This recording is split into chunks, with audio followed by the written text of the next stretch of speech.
I'll never forget this. A little over 2 years ago, because gotta present you with experiences, very timed, divinely timed experiences that will trigger you in a way to experience a lesson or some sort of awakening that's unique and specific to you, that will pass a particular message to you if you're able to sit with it, reflect upon it, and receive it. Okay? Or sort of read between the lines. So the death of this one guy about a little over 2 years ago, we used to work together almost, I want to say like at that time, maybe about 13, 13 to 12 or something like that years ago. And when I ran into him, and we were still connected on social media, but that just because you're connected to people on social media doesn't mean they see your, the content that you post. So I would never assume that. But I know we both had a huge overlap in the number of people on and off social media through the employer that we met each other at. And I was passing through this employer one day, a little over 2 years ago. And at that time, when I ran into him, I was with someone else. I ran into him. I was going through a whole like upheaval and transformation and dark night of the soul, cognitive dissonance at that time. And I was experiencing a lot of internal warfare because I was in a position that I had been in once before, where I felt um where I felt disappointed, disrespected, mishandled, and more at work in this particular building I was working in. And I was peeping a lot of stuff, and sometimes peeping things can make you mean, it can make you angry. But every day I was keeping my mind focused on my purpose and my own personal interests. For in other words, how can I continue to generate income that's going to help me reach my goals? And how can I show up every day to work and be effective in the lives of children? And how can I also support people around me regardless of how well I get along with them? In other words, how much they respect me and so on, or support me. Even if I feel like I'm having this unfair experience. And in other words, like I just kept persevering. Like I was focused. But it had me, because of the things that I was going through, I had got to a point where it got bad. And bad in the sense, like at the time when I had got DUI, I was angry with myself because I had said yes to people, places, and things that I knew I should have never said yes to. So I went against my own grain just to have some experiences, to live a little bit. And when everything got messy, I felt like I was in that position to run again.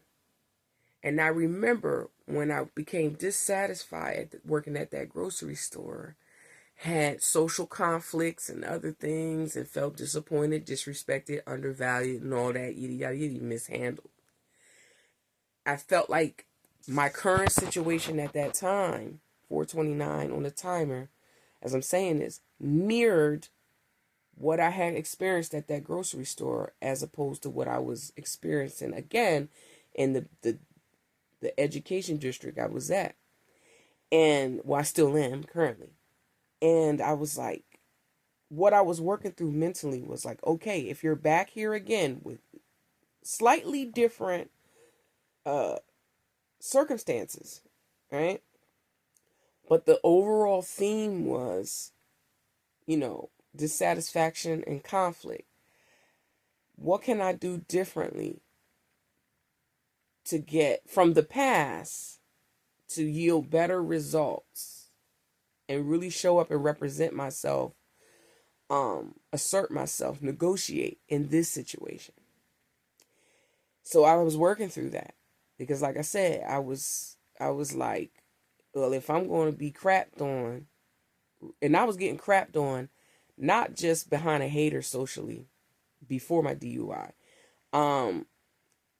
also just being sunned and disrespected by people because of clicks and all this yitty yada yitty, and people just trying to break you, haze you. And I don't go for that. I don't tolerate that type of behavior. And I don't care who it is. And I had to make a decision with being in a toxic environment, whether I perpetuated through my own behaviors, like I influenced it to some degree because of how I respond to certain things or reacted, or just a lack of taking action because I'm known for moving in silence, showing rather than telling. And I was also in a place in my life where that didn't always work. That wasn't always the best solution. Sometimes I needed to talk, but I wouldn't speak. And at that time, I was down to move away because I had other things going on outside of work that I was getting tired of. And I was like, should I move away? Should I just change employers outside of where I reside again? Or should it just change careers altogether? So now that we had that context, I run into the guy. We catch up on, hey, how you doing? What's happening in your life? We do. But as he explains where he currently is, he speaks with such sadness and dissatisfaction, and it looked familiar to me. It was a mirror to what I was experiencing. But I was hiding mine a lot better.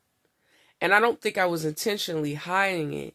I just won for, not really putting my feelings and all of that on display. Because I know vulnerability can be weaponized by toxic people. Okay, they'll quickly try to mock you, humble you, and so forth, dim you. But I'm not implying he was going to be that way.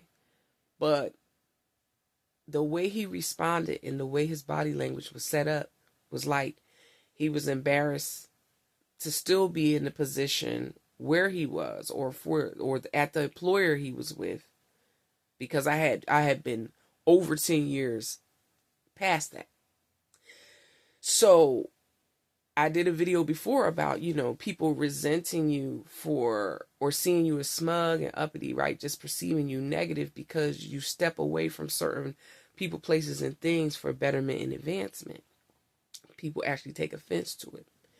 But the way he responded and showed in his body language, I felt like there was a comparison taking place there, privately, but enough for me to see it. And he talked about how he applied for an advanced position in management, and he was just waiting, determination, right? Waiting to find out if he was going to be promoted. But he didn't seem confident about it. And he was just wagging his head, and he just seemed like anxious and so on. And it dropped in my spirit to say to him, just because you're doing something and you do it well doesn't mean you should be doing it. And I let him know that's currently where I was without going into full detail. And we hugged and we said a few more words and we went on about our way. 2 days later, he was killed by someone we both worked with in the past. And it was a lover's quarrel. And I later learned that that quarrel, he believed, which he didn't share with me at the moment, at that time that I last saw him, that he felt like that was going to impact his consideration for that advanced position. And here I was telling him, like, if you don't feel confident with what you're doing and where you are, I was implying change it. And I walked away from that time feeling like I was supposed to be glad that I made the change. Like, don't regret. The lesson to me was, from his situation, was that don't regret change. Don't regret how people perceive you. You know, yeah, you close old chapters and doors and you enter new ones, and you can't bring everybody with you, and the people that you can't take with you will misjudge you, right? Talk about you and so on. Not saying he was, but I can tell by the way he responded that maybe some other people we still both were mutually connected to do. And I walked away from that feeling like whatever I felt I needed to do, I would be willing to do. And I do it over and over and over again, because I walked away from that realizing that no matter how hard the changes were in my life, whether every time I was trying to build, everything fell apart and I had to keep trying and attempting over and over again, it eventually got better. And I eventually got where I was going. And I realized I got where I was going with very few people that I started with. And I wouldn't regret one tear, one friend, family member, whatever, job or position lost. I don't regret none of it, because I always came out on the other side better than where I started, or from where I was going in. And that gave me the optimism and the confidence to be okay with failing and changing in front of other people, even if they were laughing at me. That and I could still be going through this today, but when people don't understand why is she so unbothered, it's because people don't see your journey. They don't know how many times you had to fall and get back up before you got where you were going.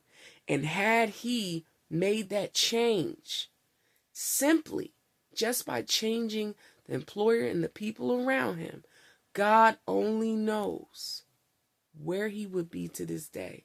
Because what happened to him on the day he died, he was with people from that job.